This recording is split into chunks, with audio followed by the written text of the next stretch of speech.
Les transformateurs de puissance font passer l'énergie électrique d'un niveau de tension à un autre pour le transport en augmentant la tension pour réduire au minimum les pertes ou en la diminuant pour la distribution.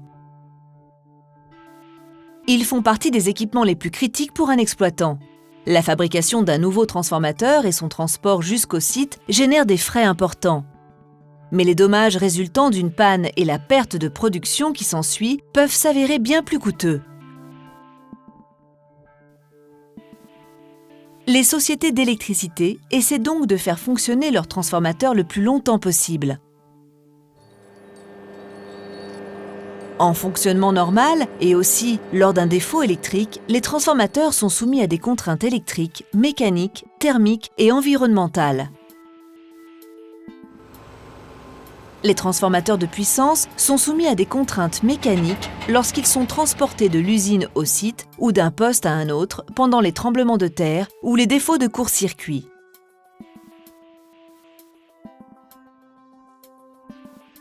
Les transformateurs doivent résister aux tensions de fonctionnement, mais aussi aux tensions de choc comme celles de la foudre ou des manœuvres.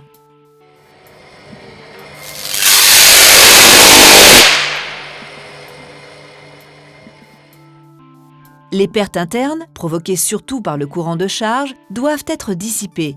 Les hautes températures dégradent les matériaux isolants des transformateurs. Les pannes peuvent entraîner des explosions suivies d'un incendie et avoir des répercussions coûteuses telles qu'une longue indisponibilité pour nettoyer et réparer les installations ou pour le délai d'approvisionnement d'un nouveau transformateur. Les entreprises d'électricité et les prestataires de services testent donc les transformateurs de puissance pour évaluer leur état, planifier leur maintenance et prévoir leur remplacement. Les méthodes électriques les plus courantes sont notamment la mesure des résistances d'enroulement et la vérification du changeur de prise, la mesure du rapport et du courant de magnétisation, ainsi que de la capacité et le facteur de dissipation. Mesurer les résistances d'enroulement et les comparer aux mesures en usine permet d'identifier les dommages éventuels. Par exemple, la présence de court-circuit ou de mauvais contacts dans les enroulements, les connexions ou le changeur de prise.